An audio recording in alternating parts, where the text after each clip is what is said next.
Pod.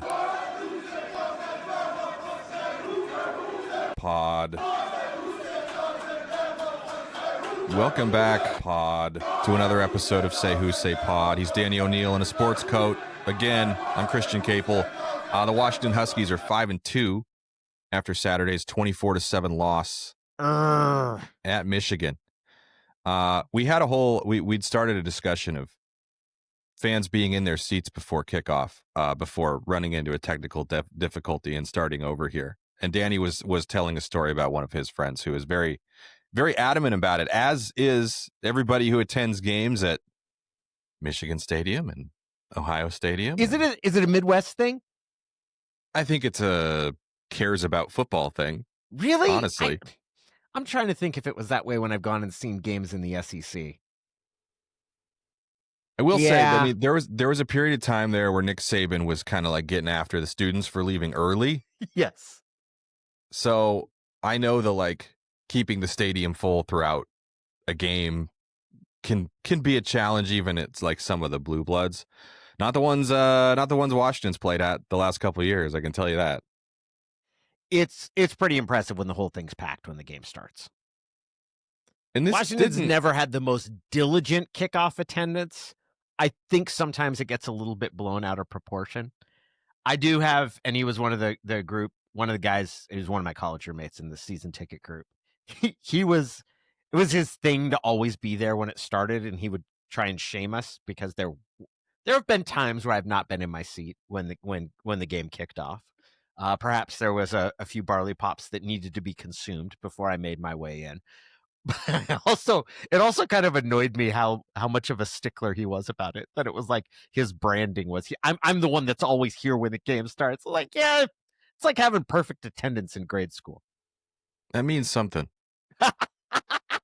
Christian is the in your seat at kickoff. You know how they instituted no re-entry when they started selling beer and wine at concession stands? Yes. They should institute no entry after kickoff. Like, hey, get here at kickoff or don't get here at all. Like the bus is leaving at kickoff. You're either on it or you're not. Now this would be a little ways back because I think it's before the remodel. So like prior to 2014, a guy that sat 3 seats behind us, who I loved, one of my favorite in our group. We'd been there probably 7 or 8 years in that spot, and he would shame fans who left before the game was over, and it was awesome. And his wife would always get mad at him, and I would tell her repeatedly how much I loved her husband because he did that, and then she'd get mad at me because I was encouraging him. But he was borderline belligerent about the pointing and yelling at people leaving early, which I thought was great. Do you as we dive into this Washington loss to Michigan, a game that was tied 7-7 with Washington taking possession with 1:30 left in the third quarter, and then went sideways very quickly and very frequently throughout the last 16 and a half minutes of the game. At what point do you, as a fan or as a follower of a program, just accept that, you know what, they didn't play very well, and this is not an indictment of the program build. This is not an indictment of their trajectory. This is not an indictment of the coaching staff or personnel or whatever. And how much of that is just an excuse? How much of it is when you talk about how you made self-inflicted mistakes and you just didn't play very well and you shot yourself in the foot and all these things, pretty much exclusively, not exclusively, but close to exclusively after games against teams that have better players than you, that are probably just better than you? How much of that is can you really accept as like a coincidence that you just, you happen to not play your best against a team that is probably a lot better physically equipped to beat you? I start out by sorting through recurring problems that are accentuated in a loss and things that I feel are one-off or they cropped up in this game. Before we dive into that, we do need to give a shout out to our Chuck Olson Kia friends for sponsoring us and being part of the podcast. But when I dig into what you saw in that game, I don't know if Michigan was the better team. I think that they probably have more depth on the lines, but I felt like the penalties are a recurring problem. And I'm tired of hearing them described as self-inflicted wounds, because when a coach says that, what I hear is these guys just won't do the things that we've told them to do. When we just keep making formational or line of scrimmage mistakes, it's like, okay, either you don't have other guys to do that or they're not listening to you. And then the issue in this game was they crossed midfield each of their 4 possessions in the first half. They had the ball in Michigan's half of the field, and they scored a total of 7 points. And at halftime, I didn't think they'd lost the game, but I thought, if you'd asked me which way do I think this is leaning, I was like, they're not going to be able to close this out, because you can't fail to capitalize on those chances when you're on the road against Michigan. And Michigan's a different team if they're behind. If you force that quarterback to throw, it's a different game. Thanks for the reminder. Ooh, thanks for the reminder on Chuck Olson Kia. Could you also remind me how long they've been family owned and operated? 1964. That's right. Family owned and operated since 1964. Chuck Olson Kia in Shoreline has a friendly, not high pressure. No, it's low pressure. Low pressure sales staff and a competitively priced selection of vehicles. Owned and operated by a family of University of Washington graduates, by the way. Chuck Olson Kia in Shoreline. If you check out Chuck Olson Kia in Shoreline, I swear to God, Danny, you better ask for our good friend, Henry Olson. And if you do, you better tell him that Say Who, Say Pod sent you. Say who? Say pod. Someone on YouTube didn't like the pod again. I think they're not. How can you tell? Well, they commented and said no. Well, so what they said was that they loved everything about the podcast except for the deadpan pod over the chant at the intro. Oh, really? Yeah. Oh, there are very few things that I'm pretty adamant about where it's like, no, I like that. I like our intro. It's not going away. So. Yeah, I like that intro quite a bit. What was the most frustrating thing to you about this loss? Because it's one thing to say before the season that, look, you're starting a sophomore quarterback. He's 19 years old. He's very young. There's going to be some young sophomore 19-year-old quarterback games. But then I think when the first 6 games of the season pass without him really having one of those, and I don't put Ohio State in that category because he took great care of the ball and made good decisions. That was just an elite defense doing what it does. But there were a couple glaring game-changing errors throwing the ball in this game for the first time. It's hard. It's much easier to say before the season that, like, yeah, he's probably going to have one of those at some point than to accept it in the moment, right? And so how much of this is just, look, this was an even game against a team that is still more talented than them and better than them on both lines of scrimmage. I think quite fair to say that. Michigan's dealing with its own injuries up front, and certainly they have a lot better depth to account for it. How much do you just kind of shrug and say, look, a really good young quarterback had a couple of bad mistakes. Maybe one was a little bit miscommunication, and so it's not all on his shoulders regardless. That changed the game, and you kind of shrug your shoulders and say he's probably not going to have too many of those more, or do you focus on some of those other things and the physical matchup, and why didn't this coaching staff call the game a little differently, and could they have done more to maybe take the pressure off of his shoulders and minimize the opportunities for a young quarterback on the road in an environment like that in a tight game late in the third quarter to make those kind of mistakes? The parts that I was most frustrated about were when they ended up punting on drives that had gone into Michigan's half of the field. It wasn't the interceptions. I felt that the interceptions, while certainly game turning, were the result of, for a third consecutive game, you fell behind and put your quarterback in a situation where he's got to throw himself back in. You're asking him to do it. You didn't have much of a running game. As you're starting to, okay, we now have to score, he's throwing into that defense, and that is going to happen sometimes. Maybe the last one was that was the closest it was to just hucking it. I felt like the first 2 picks, they're when you're trusting 2 guys to read something the same way, read a defense and react the same way, that's like you're leaving yourself vulnerable to those sort of things. And I felt that if you fall behind in 3 straight Big Ten games, you can't come back and say, "Man, it's just really unfortunate we had those picks." No, if you have to throw in games, you're going to get picked because your quarterback's got to make something happen. So the frustration for me was, I think what I ended up focusing more on was kind of what I considered the weird risk taking.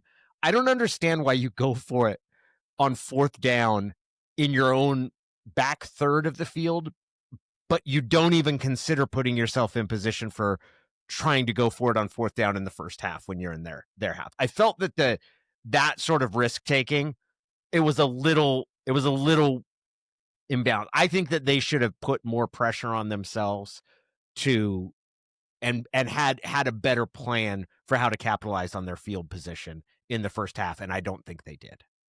I think what we've learned about this coaching staff is that 4th and 1 is a go, and apparently there's that remains the same regardless of where you're at on the field. Like if it were, if it were 4th and 1 on their own 13 or something, that might be a bridge too far. But not someone like Kalen DeBoer. They had some deep 4th and 1s, right? The Apple Cup, the most famous one, but there was one at Arizona State in 2022 also that did not work out that ASU capitalized on with a touchdown. I'm okay with the 4th and 1. It's just a go. But if that's the case, it should impact your play calling when you have the ball at the opponent's 40. I hate punts when just period. I hate punts when you have the ball in their half of the field because the chances of being able to pin them inside, it's generally a 20-yard change of field position. And when that happens, I think that you're better off putting yourself in position to go for it. And I don't believe in going for it when it's 4th and 12, but I believe in calling a 3rd down play if that's the case, where you get it closer than 4th and 12. And I didn't see that this game. I thought that they were more seat of their pants game management when they got the ball in their half of the field, and that was why you ended up seeing 3 out of the 4 possessions. Two of the 4 times they were in opponent's territory, they ended up punting. That's a bad outcome. Yeah, nothing was easy for them offensively in this game. I do think a lot of it comes back to just it's been several weeks now. They have not been able to figure out how to run the ball with Jonah Coleman. I think you throw out the Rutgers game. I mean, we talked about that, right? They clearly were scheming to not let Jonah Coleman beat him.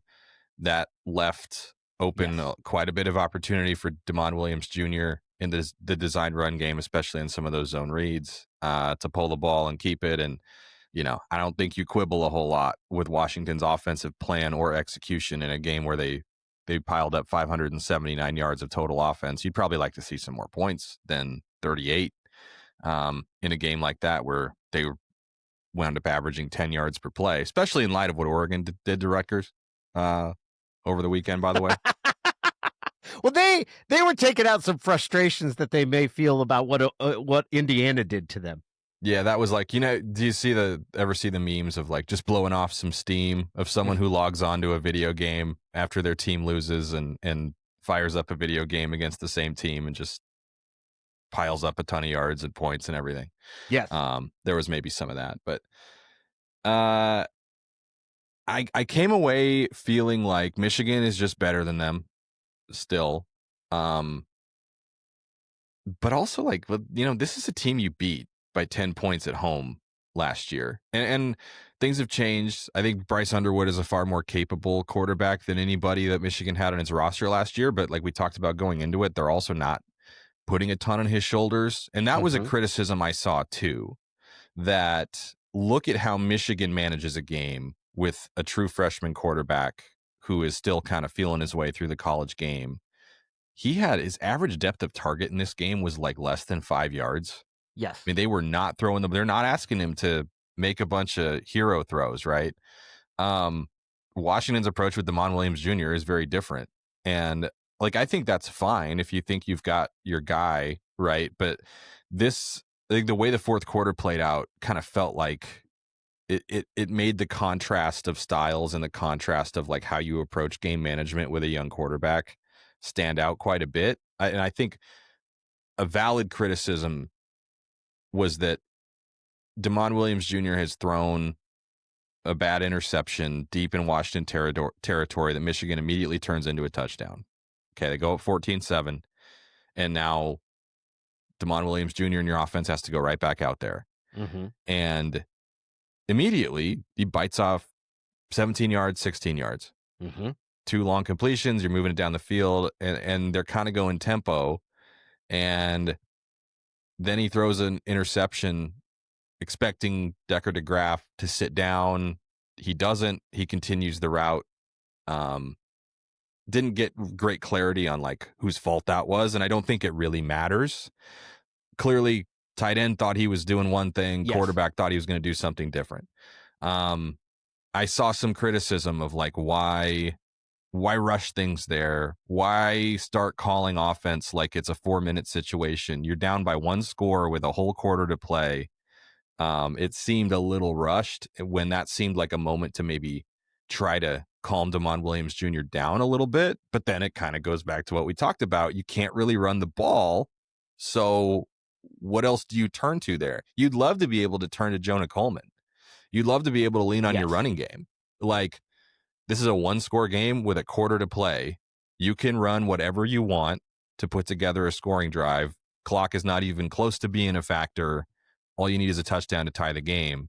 I think in a perfect world, Jedd Fisch would prefer to put that situation on his senior running back's shoulders. But when you can't run the ball, like you're kind of going back to last season against superior competition, right? When you've got a 1,000-yard back who can create yards and turn nothing into something on occasion. But going up against a really stout, talented defensive front, especially with Carver Willis and John Mills being out. And then in the second half of that game, Max McCree, your backup left tackle, is out too. Like, my instinct is never to let the like $7.5 million head coach off the hook. But when you look at the injuries that have stacked up on the O-line, like, they're better on the O-line.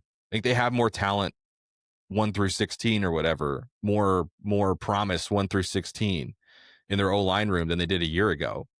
But they don't have like 9 game-ready guys who are capable of going toe-to-toe with Michigan. I think they probably have 5 or 6.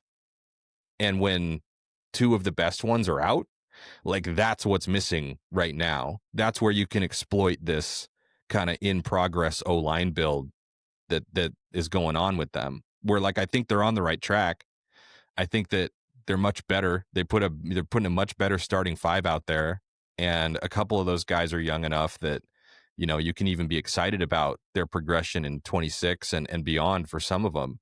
But you take your starting left side out of the equation, especially when one of them was your big veteran portal ad, and then you take his backup out too. Like, they're not to the point where they can withstand that. So I don't like letting the coaching staff off the hook, but it's also like, going to the big house and trying to be diverse offensively against a tough defensive front with a backup and a third stringer playing on the left side. Like, that's tough. And it's on them to make sure that they're not in a position in the future where there's such a huge drop off from a starter to whoever's coming in for him. But I don't know how realistic it was for them to get there this season. I agree with most of the things you said. I want to ask a couple questions. How much of the penalties, how fair is it to attribute penalties to the head coach? How much is that a reflection of the head coach? Because generally, I feel it's a reflection of the level of experience of players, but it's a fairly one of the most significant problems that this offense has had is false start penalties along the offensive line. Like, that's been one of the biggest challenges that their offense has had, and that's kind of been an enduring question. The second thing that I would point to is the interceptions that Damon Williams threw. The first one is where the linebacker is coming to defend the running back. He's not reading Damon Williams' eyes. It's just that his path toward his coverage responsibility basically takes him into the path of the pass, and he didn't even catch it cleanly. It was kind of like there, and he deflects it, and then he grabs it.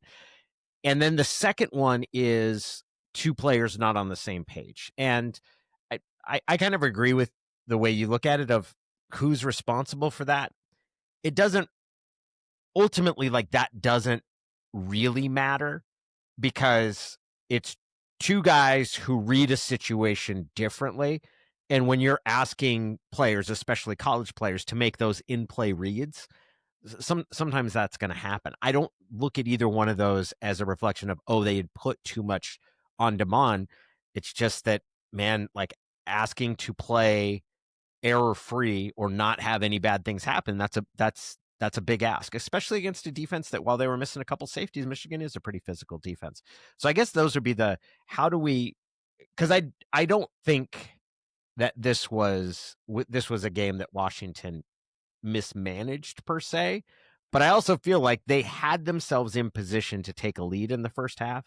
They didn't, and then that stacked up on them in the second half. It's not like the Ohio State game where technically they were down one score going into the fourth quarter, but it was 14-6 and Ohio State had the ball. So, like, at the literal start of the fourth quarter, you're really not feeling like this is a game Washington has a great chance of winning. Yes. Yeah, I agree 100% with what you're saying. I mean, Michigan, like, you got a big 4th and 2 stop deep in Washington territory. They forced a punt. The way that Washington's offense was playing did not give you a lot of confidence that they were going to, like, put together one or two really impressive drives down the stretch. They hadn't been real efficient. I think the rush got home a time or two to make you think that, like, if Washington goes into full on, like, throw, it's probably not going to be a great thing for protecting the passer. But they got the ball with 16 and a half minutes left in this game. They are in possession of the ball in a tie game. And that felt like this is the take a step forward moment, right? This is the, like, prove that things have changed opportunity. Okay. And the fact that it went so drastically the other way, and that no combination of Damon Williams Jr. or Jonah Coleman or the coaching staff or the game plan helped stop the bleeding, but in some ways kind of accelerated it, I think is what is most disappointing. Like, nobody watched that game and thought Michigan is just too good. Michigan is just so good. This is not a winnable game. I think they're better than Washington, and I think they proved that. We talked about the contrast of the Apple Cup and Ohio State, and maybe even Rutgers a little bit. Like, this is why a football game is 4 quarters long, right? The Apple Cup was tight, and then eventually the talent gap exposed itself in the fourth quarter. The Ohio State game was tight. Eventually you saw the talent gap there reveal itself, and that wound up being an 18-point loss. The fact that this game wound up being a 17-point loss, like nearly an identical score, and that they only got in the end zone one time after USC, which you wouldn't like to think in one offseason has opened that much of a gap over Washington. USC scored 31 points against this team the week prior. USC beat this team by 18 points the week prior, and they did it running the ball and stopping the run. And this is, look, Michigan's number 2 tailback in a given year is probably going to be pretty good because he's a scholarship running back at Michigan in a position to play. But he wasn't, it was Justice Haynes didn't play in this game. So this isn't even their starting tailback. And it's, you can have a crazy stat line. 25 carries for 133. Was it? Yeah, 25 for 133. His long was 14. Wound up averaging just over 5. But that's kind of what Michigan does, right? Like, they're going to stay committed to the run.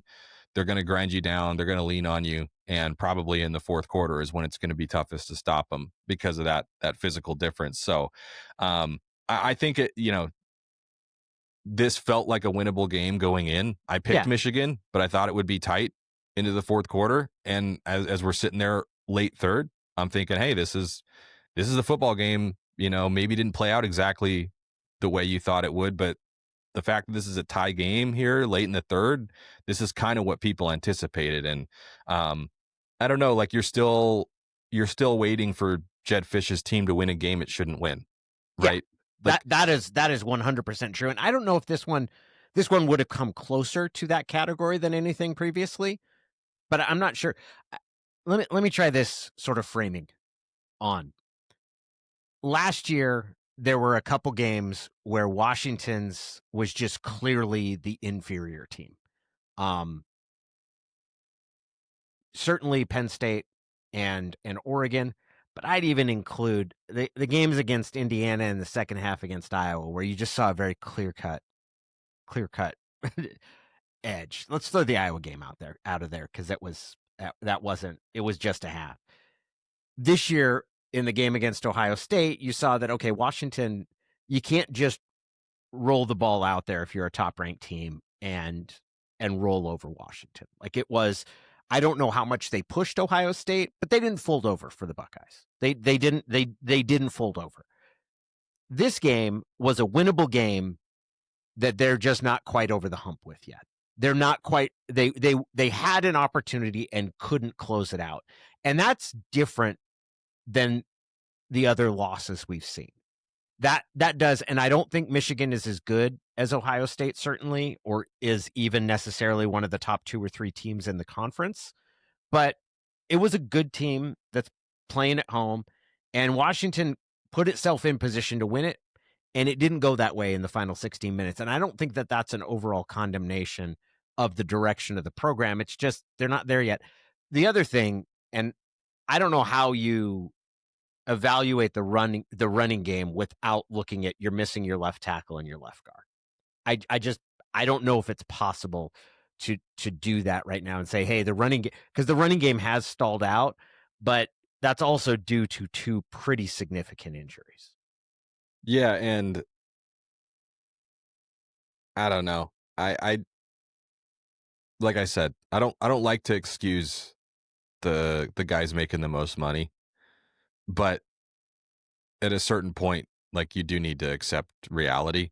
And like how many programs in the year 2 kind of phase of building a roster back up from where it was coming off that national championship appearance are going to be able to withstand 3 injuries to the left side of their offensive line and still run the ball well. I don't know. I'm not into excuses, but it's like, I know I've said this before, but it's like Chris Peterson said, I think it was even before his first year, because I think his last year at Boise State, their starting quarterback got hurt, and it didn't end up being a very like Chris Peterson, Boise State type season. And by that, I mean, I think they only won 8 games. And he said, like, it's funny, your starting quarterback goes down and it's the biggest deal in the world, and everyone makes a huge deal about it. Oh my gosh, they lost their starting quarterback. Like, well, this season's just not going to be as good. It's just is what it is.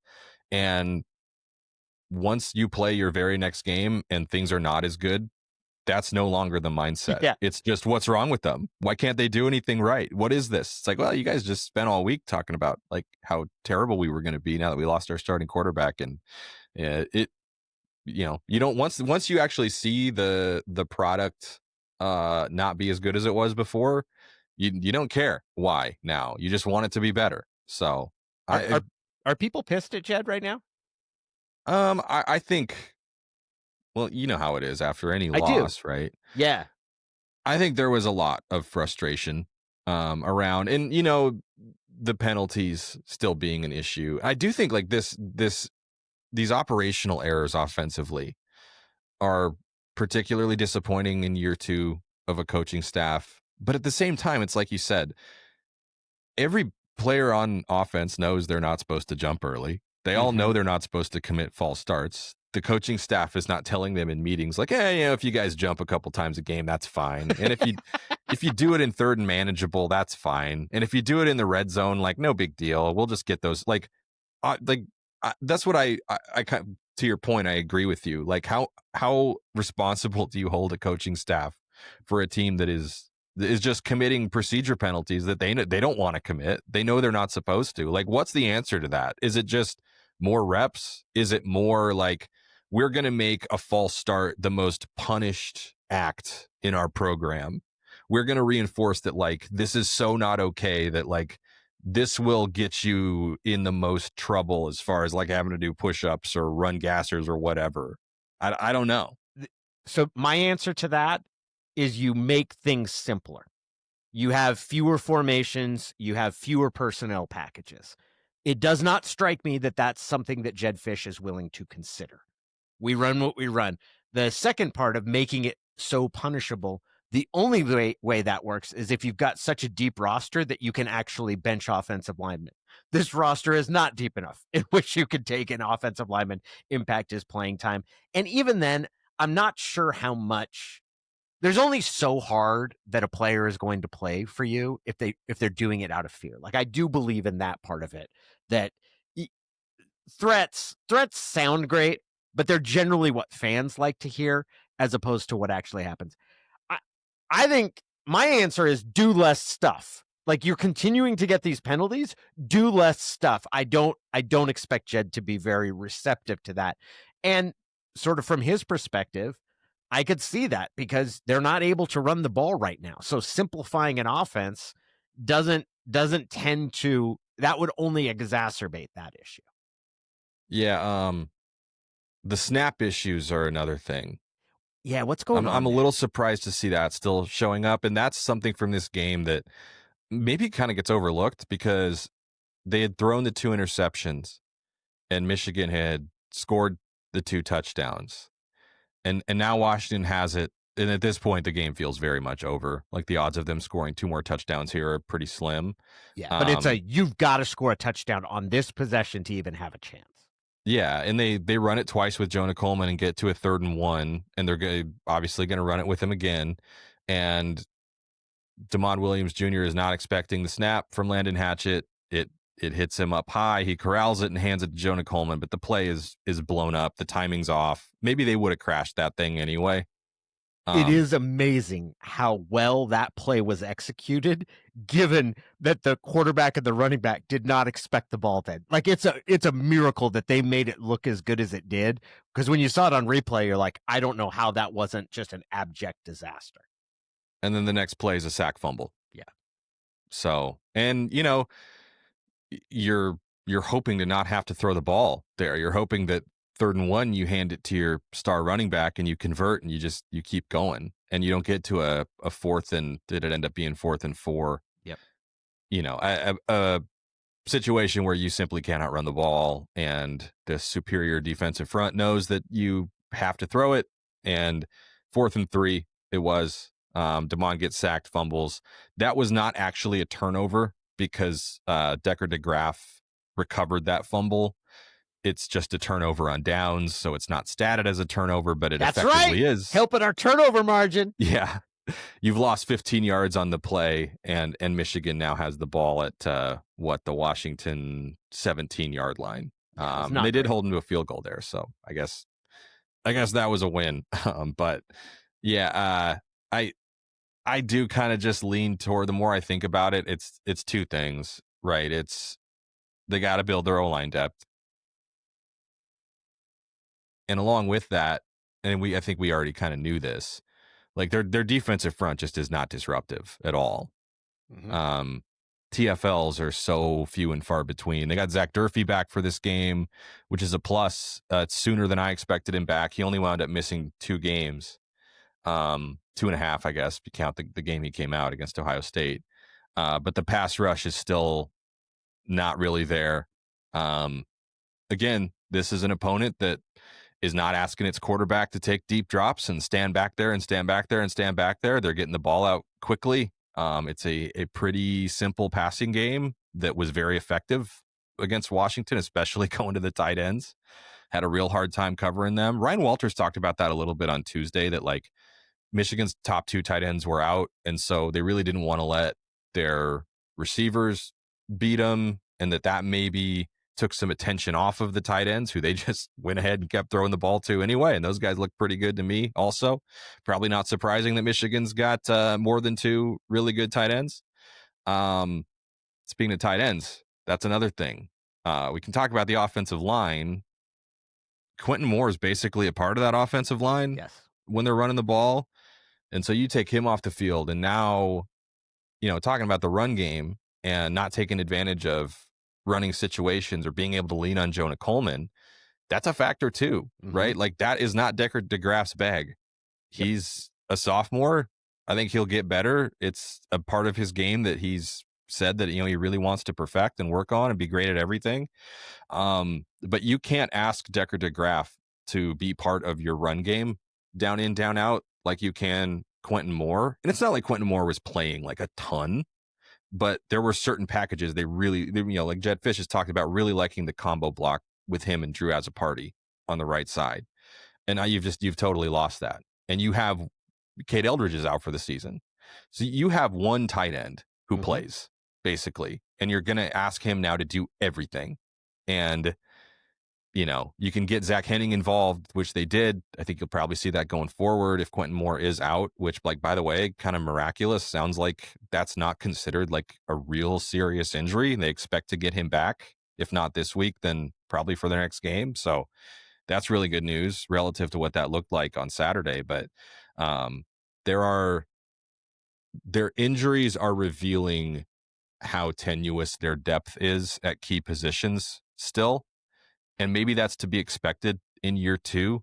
Maybe that's a little less forgivable in year 3. Maybe you don't think it's forgivable now, which, hey, fair enough. College football in 2025, the transfer portal exists for a reason. But there's just the personnel at key spots in the run game is wearing a bit thin here. Yeah, there's no doubt about that part of it. It's interesting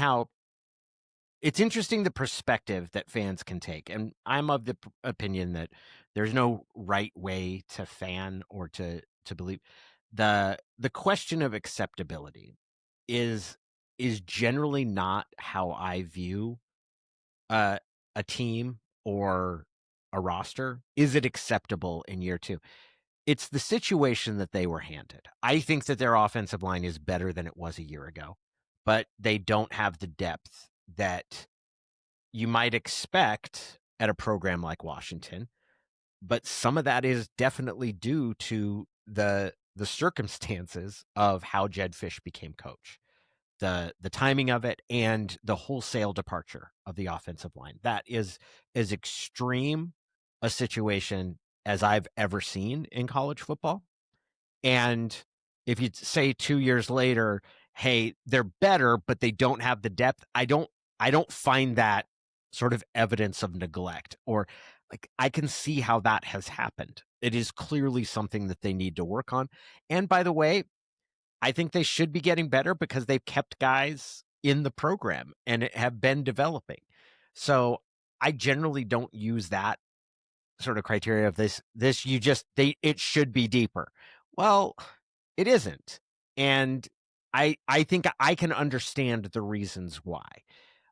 It is certainly something that needs to continue to be deepened going forward. And remains an issue of concern. That second part of what the loss at Michigan means for me is that it also heightens the significance of this game against Illinois, because a victory against Illinois, and you can really feel that, okay, you've seen market progress this year. If you don't beat Illinois, that is going to reemphasize this talk of, okay, where exactly is that team? And it becomes much more debatable. And I think that's a fair sort of assessment, that this is one of those sort of tests of, are you going to be a team that can week in and week out play with teams that are in the upper half of the Big Ten? Because Michigan and Illinois are both teams that are in the upper half of the Big Ten. And you were there and competitive with Michigan a week ago, and you couldn't close it out. Now you're at home against Illinois. And they should play better this week than they did last week. It is, I don't want to say that like Oregon's not a winnable game or that there's just no chance because it's in Seattle. You never know. But if they go 8-4 and it goes chalk, they don't beat Illinois, which like chalk would be them winning because they're favored. But you know what I mean. They don't beat Illinois and they don't beat Oregon and they finish 8-4. What's their best win? Maryland, which is going to look a lot different because of what's happened the past couple weeks. It might end up being Washington State. Go Cougs, honestly, man. Cougs have been competitive on the road. Yeah, that team's getting better. So before the year, I just said like, hey, 8-4 means you're right on track. You're making progress.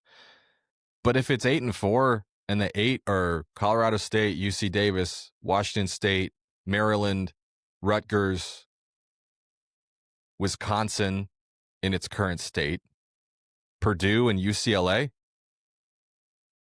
like I don't know that that is evidence of great progress or evidence that you had more winnable games on your schedule this year. And it's not necessarily because you got so much better. Like, I do think they're better. They're clearly a better team than they were last year. And then also how much of that matters, right? If they don't beat Illinois, I'm not sure how confident I am in them winning 3 in a row after that. Yeah, like going to UCLA and winning is certainly and maybe that's the answer, right? Like, well, look at if they can go to the Rose Bowl and beat a UCLA team that has like suddenly found something. And again, like that game's literally a month from now. So plenty can change between now and then too. But I feel like there needs to be one game. I mean, even last year, like they beat Michigan, right? So I feel like there needs to be one game along the way where you can say like this was a test against a team that is probably like better than them in certain areas. I don't know about overall. That's why they play the football games. We'll find out on Saturday. With that's well coached and that had like very high expectations for itself coming into this season, and at least a veteran quarterback and ton of experience everywhere. They know who they are and what they want to be and how they want to play football, and you went out and beat them, and they're coming off a bye, by the way. So that's one other factor to the challenge, I guess. I think it's very important to have one of those, and if it ends up, there's a world where they lose to Illinois and they wind up beating Oregon, and wouldn't Husky fans love that? And then the season is a success, not just because of that result, because that probably means you're an 8 or 9 win team with proof of progress. So I think, just like I thought Michigan was a really pivotal game, just for what it would have meant if they could have won. I think Illinois probably like carries more weight on both sides. Like, I don't think losing at Michigan ruins anything. I think most people who projected this team's schedule had that as a loss. And I think most people who projected this team's schedule had Illinois as a win, and probably as their most impressive win. So this is sort of the week where there's most at stake in terms of like, can you stay on track? Can you be where you should be? Because if you're 5-3 coming out of Illinois, I think most people who follow this program would say that that's one game back of where you should be at this point. Yeah. If you beat Illinois, you can feel really good about the progress the team is making. And you look back at that Michigan game as, hey, we had an opportunity and we put ourselves in position to win and we couldn't close the deal. And that's going to be part of the scar tissue that you develop, the toughness that you develop as a program. If you lose to Illinois, it really starts to feel like, okay, this team can make its gimme putts. It's much harder for it when it goes up against actual formidable bowl contending teams in the conference, that it's not ready to hang with the big boys yet. IP's got some interesting second down data for us. IP is fired up. Our conversation with IP McFarland from ipmcfarland.com. Good morning, guys. I am recording early. Looks like 9:49 on the clock behind me on Monday morning. And I'm doing that because I wanted my reaction to this game to be somewhat fresh and not influenced by anything beyond onmontlake.com. I'm pretty angry after that game. I feel like Washington lost that game. I don't feel like Michigan won it. And the injury thing is real. And calling it the injury thing is probably a little bit dismissive, but it's very real. And okay. Damon Williams had his worst game as a starter. Okay. But I put that loss on Jedd Fisch.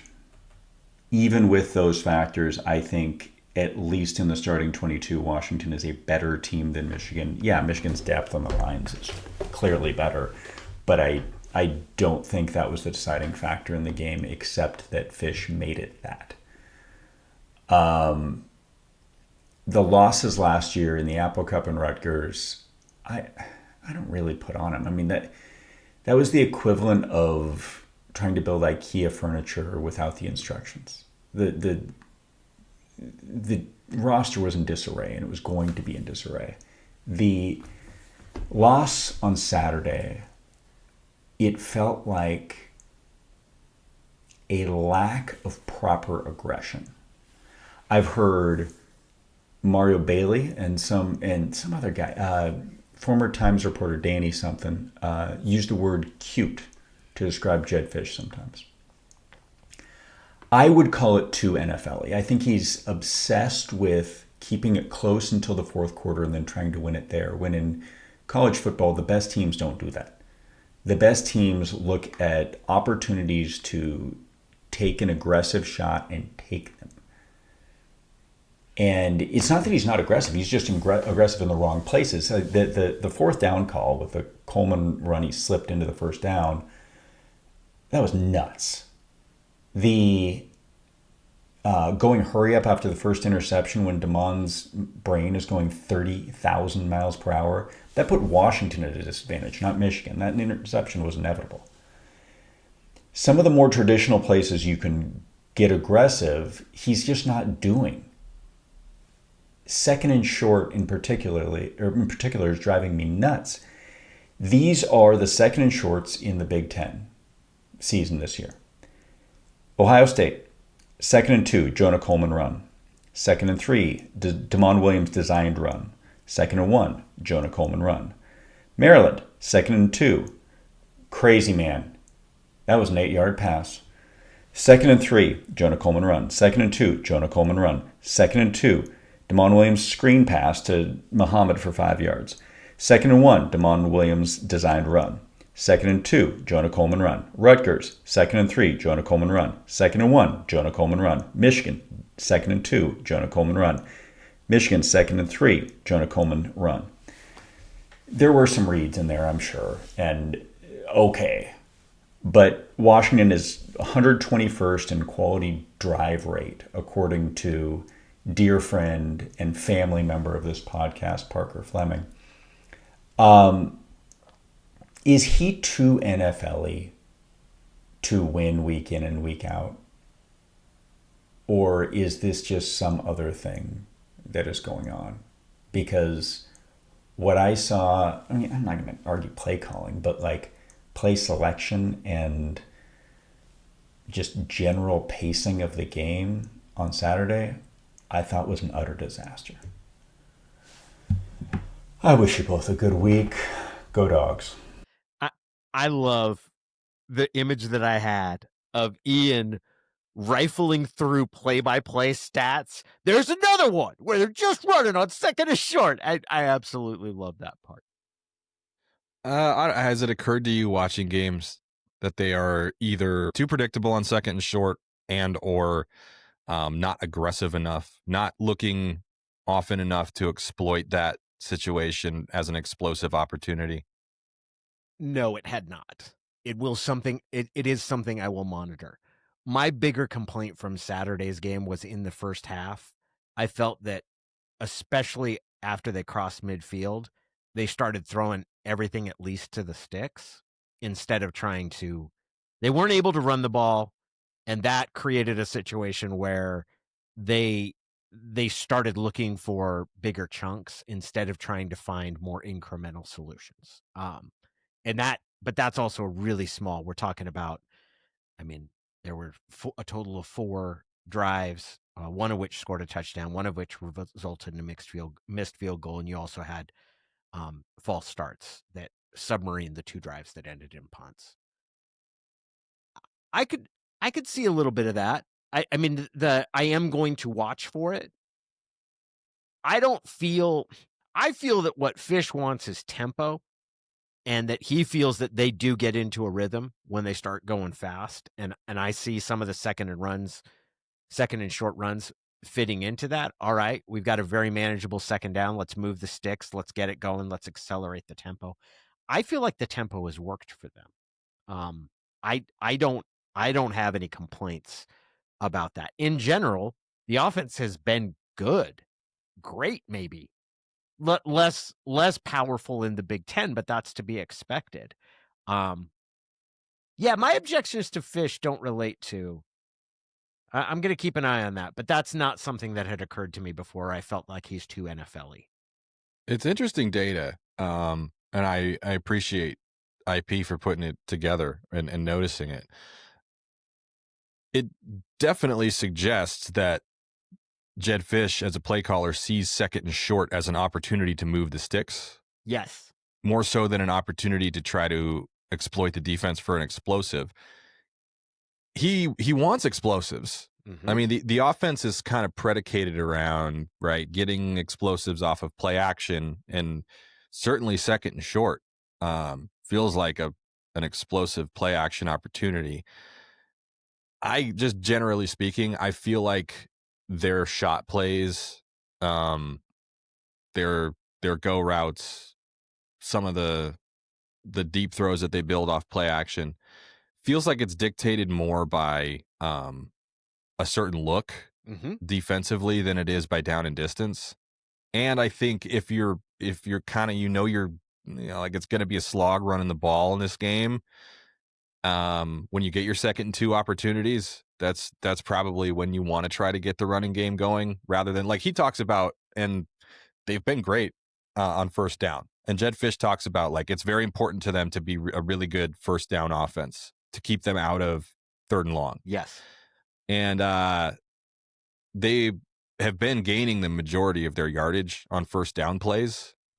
Like, I think in this game they wound up averaging 165 of their yards in this game. So we're 6.9 per first down, 6.9 yards per first down play of 249 yards total. Mm-hmm. So whatever they're doing on first down is working. And this is not the first game where I've noted this. It was either Rutgers or Maryland, where maybe Maryland, where not like an awesome offensive game for them until like midway through the third quarter, but they were really good on first down. So maybe it is a little more NFL-like, where you're not necessarily calling plays with a bias toward, like, all right, now let's try to hit an explosive. Now let's try to hit an explosive. And more just trying to take advantage of opportunities to buy yourself another series and buy yourself another first down where you feel really good about calling plays. So it'll be something to keep an eye on for sure. I could go through and do the math, I guess, but that probably wouldn't be like great audio right here, right now. It's also really hard. Have you ever tried to do math while talking? We had a phrase for it when I worked at the radio station. If you try to do radio math, like your brain will short circuit. Basic fundamental addition and subtraction, let alone when you're getting into division and multiplication, will absolutely baffle you if you're trying to do it while holding a conversation. So I probably shouldn't try to calculate their success rate on each of those second downs from across multiple games, second and shorts across multiple games that Ian cited. But I would be curious what their success rate is. Like, if it's, around 50% or better, then, like, well, they're getting done what they want to get done on those plays, and who are we to judge? But it is maybe there is something a little predictable about second and 2 and second and 3. But at the same time, man, like, you gotta be able to run the ball when it's predictable, right? Like, that's when it's most important. That's when a good run game is going to be the best weapon, is when you can get 2 or 3 yards when the other team knows you're going to turn and give it to Jonah Coleman. You can also, and again, it would warrant further study, and I would have to look at it more. The fact that you're running it on second down can also reflect that you don't want to get into a situation where the defense is expecting you, because a second and short is still a position where a lot of defenses are going to concern themselves with the throw, whereas a 3rd and 2 is you're going to have a defense that is very aggressively geared up to stop the run. The run will be the expectation at that point.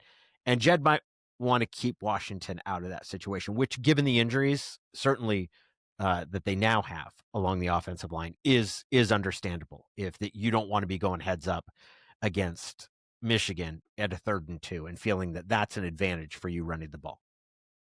And then you get into the chess match of like, we know this is a staff that's going to go for it on 4th and 1. So you're calling second down with the idea that you got 2 plays left, which probably supports Ian's argument that you should be more aggressive. But the other team's coaching staff knows if you get to a 4th and short, you're going to go for it too. So let me ask you this. Is the 4th and 1, what was crazier this year?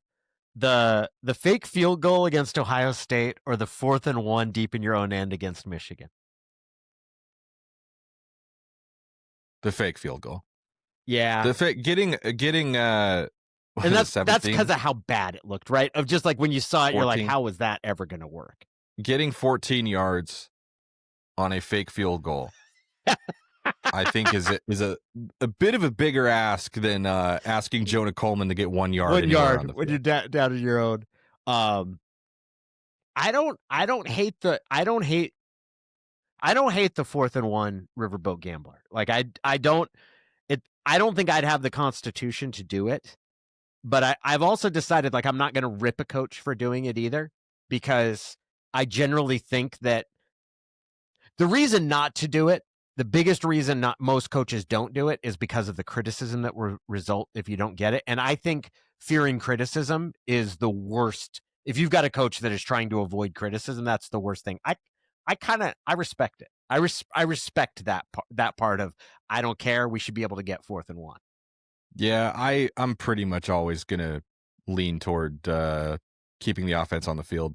Like I think the days of hedging and feeling better about giving the ball back to the other team instead of trying to get 1 yard are over. Not everybody's gonna go for it at the -25. It's but still so crazy when you see it happen. Yeah, it's so jarring, because my reaction is, oh my God, that's crazy. But it's the right call, I think. Looking better losing is still losing. 2nd and 4 on that possession was an incomplete pass, by the way, Ian. So maybe not short enough, but I think Oregon's still number 1 in our old Pac-12 power rankings, and I gotta say I'm pretty comfortable moving the Sun Devils up to number 2 after a rather impressive home victory over the previously unbeaten Texas Tech Red Raiders. Does that mean you're moving them over Utah, which is also 5-2 and beat Arizona State head to head? See, that's where I'm not going to get too nitpicky about these things. To me, the power rankings it's a very like week to week vibey sort of thing. We're going vibes here. All right, I can respect it. So, look, ASU's got a huge win. It's the same as like I drop a team to number 12 for a really bad loss, who's not necessarily the worst of the 12 teams. It's that ESPN bottom 10 logic, right? Yeah. So, all right. So we've got Oregon, Arizona State, then Utah. Then I'd go Utah.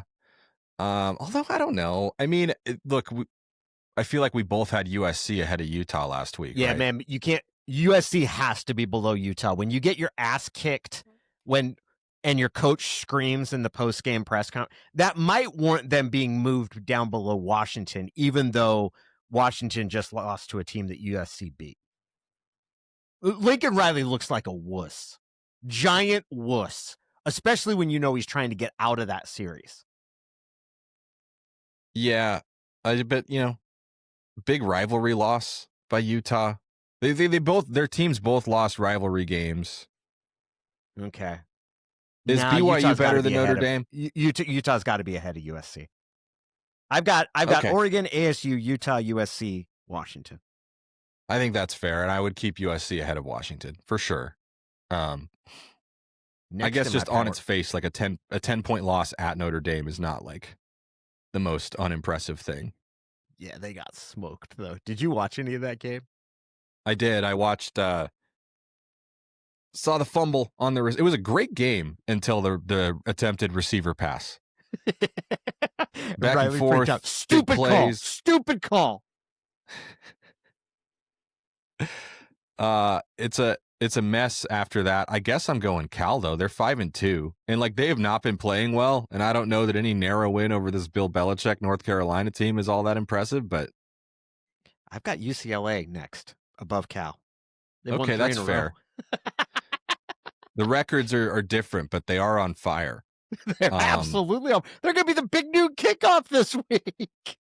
Yeah, against it. So that's, man, if they're competitive against Indiana. Is there any chance Skipper gets the full-time job?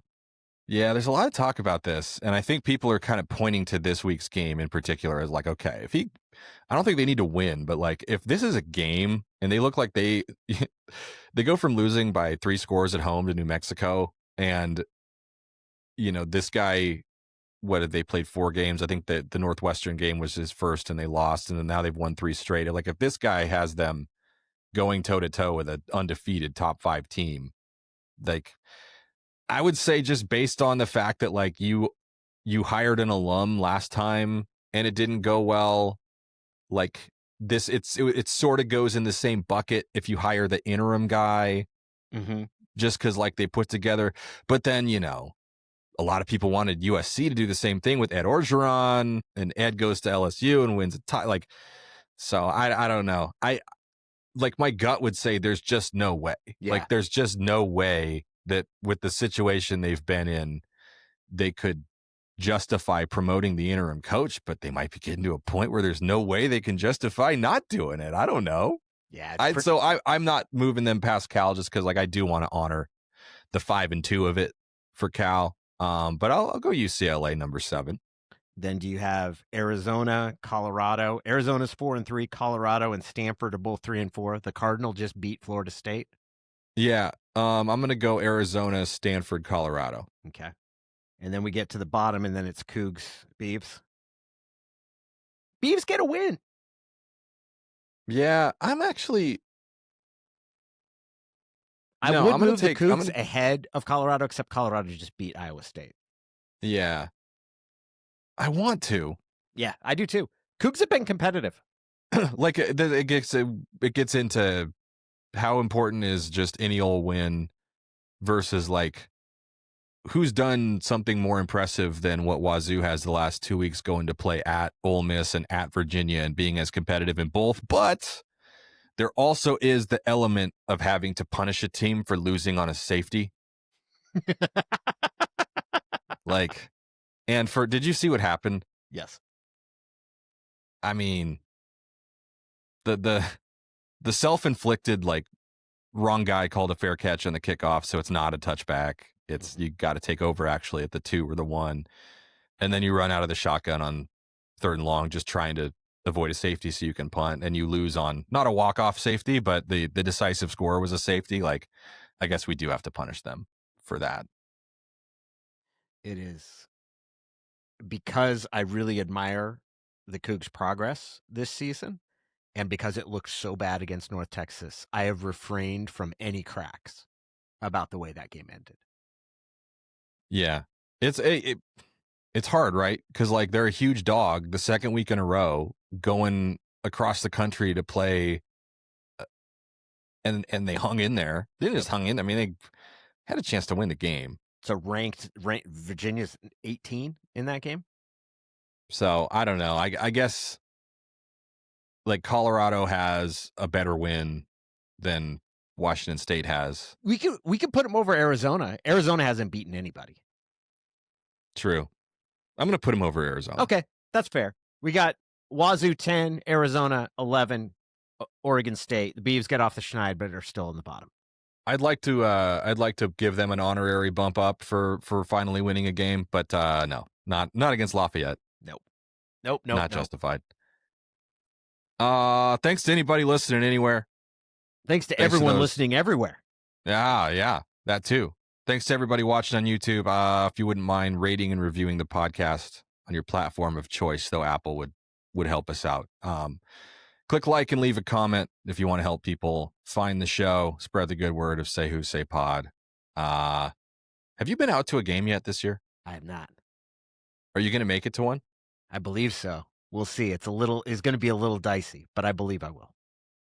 All right. Well, enjoy the game. Nice little 3:30 Eastern kick time for you. Standard classic. Love the midday kickoff. Yes. Classic 12:30. We won't talk about the game that's going to start 4.5 hours after that the hometown 9 is not going to be involved in. Nope. We're not discussing that at all. Enjoy Washington, Illinois. We'll talk to you next week.